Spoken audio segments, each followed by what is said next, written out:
Saudara-saudari yang terkasih, wafatnya seorang paus menandai dimulainya suatu ritual yang berasal dari tradisi yang sudah berusia ribuan tahun, yang ditandai dengan upacara yang ketat dan dalam beberapa hal tidak banyak diketahui, serta telah mengalami beberapa perubahan seiring berjalannya waktu. Beberapa perubahan terakhir bahkan diperkenalkan langsung oleh Paus Fransiskus.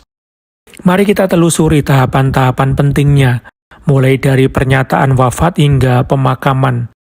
Yang pertama, konfirmasi wafatnya Paus. Pertama-tama, wafatnya Paus harus dipastikan oleh Camerlengo, yakni kardinal yang bertugas mengelola keuangan tahta suci dan memimpin pemerintahan selama masa yang dikenal sebagai sede vacante. Di hadapan dua orang saksi, yakni kepala liturgi dan sekretaris sekaligus kanselir Istana Apostolik. Di masa lalu, menurut tradisi, Camerlengo akan memanggil Paus 3 kali dengan nama baptisnya sambil mengetuk dahinya dengan palu kecil.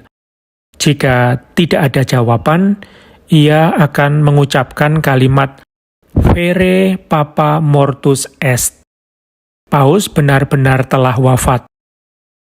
Ritual ini tercatat berlangsung hingga tahun 1878 saat wafatnya Paus Pius ke-9, yang wafatnya dikonfirmasi oleh Camerlengo Gioacchino Pecci yang kemudian menjadi Paus Leo ke-13. Dalam beberapa dekade terakhir, wafatnya seorang paus dikonfirmasi oleh seorang dokter. Namun, kalimat dalam bahasa Latin tersebut tetap ditulis oleh Camerlengo dalam sertifikat kematian yang disusun oleh Kanselaria Apostolik, dan penerbitan dokumen ini menandai dimulainya masa sede vacante. Sejak tahun 2019, Camerlengo dijabat oleh Kardinal Kevin Joseph Farrell. Lalu yang kedua, pengumuman berita duka ke seluruh dunia. Setelah mendapatkan kepastian akan wafatnya Paus, kamar dan ruang kerja Paus disegel, dan Camerlengo memberitahukan wafatnya kepada Vikaris Roma, yang kemudian menyampaikan berita tersebut ke seluruh dunia. Pintu perunggu Basilika Santo Petrus ditutup setengah, dan lonceng dibunyikan dengan nada duka. Sebagaimana tertulis di dalam Konstitusi Apostolik Universi Dominici Gregis yang dikeluarkan oleh Paus Yohanes Paulus II pada tanggal 22 Februari tahun 1996, yakni dokumen yang mengatur tata cara selama masa sede vacante. Apabila Paus wafat di luar Roma, maka tanggung jawab untuk mengatur pemindahan jenazah secara layak dan terhormat ke Basilika Santo Petrus di Vatikan berada di tangan Dewan Kardinal. Dalam teks tersebut juga ditegaskan bahwa Camerlengo lah yang menyatakan wafatnya Paus, namun tanpa menetapkan caranya.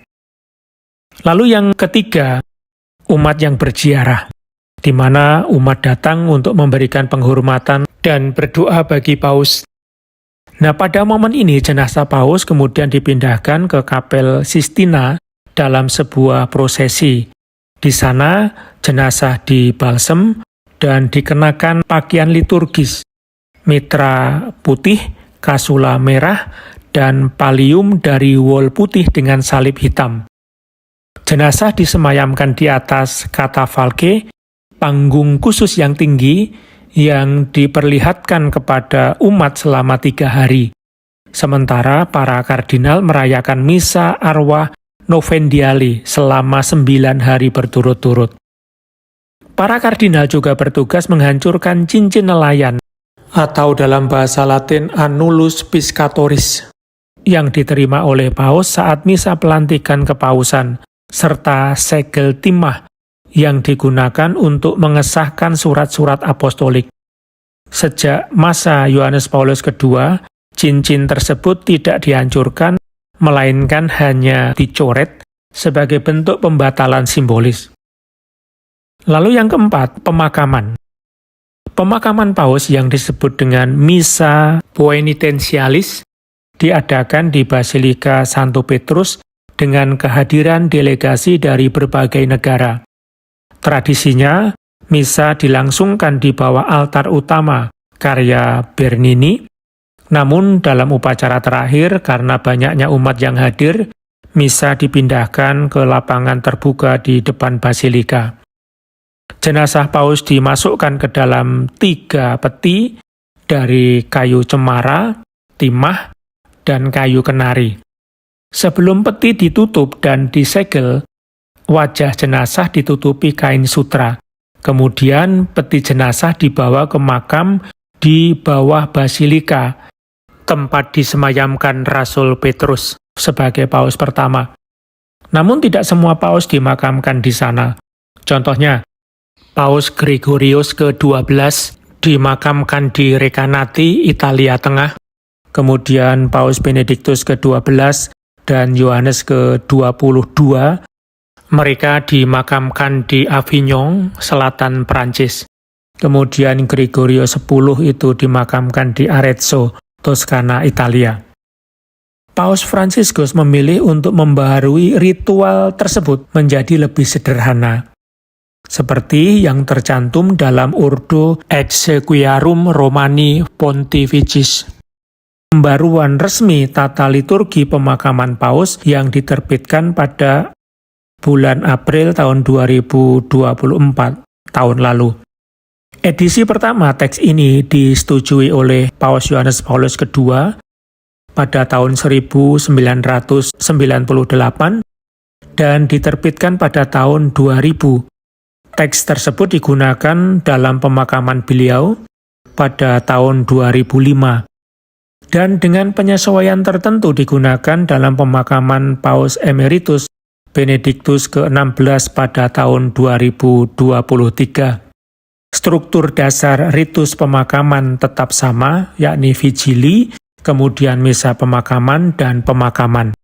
Namun mulai dari Paus Fransiskus, jenazah tidak lagi disemayamkan di katafalke untuk dihormati umat, melainkan di atas peti kayu sederhana yang terbuka, bermartabat, namun seperti umat Kristiani lainnya.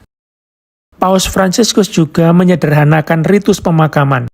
Hanya ada 1 vigili, bukan 2 seperti sebelumnya, dan tidak ada lagi upacara penutupan peti jenazah. Hal baru lainnya adalah panduan resmi untuk memungkinkan pemakaman di tempat selain Basilika Santo Petrus, Vatikan. Paus Fransiskus ketika beliau masih hidup mengungkapkan keinginannya untuk memberi arahan agar dimakamkan di Basilika Santa Maria Maggiore, tempat ia sering berkunjung untuk berdoa, bahkan sebelum menjadi paus.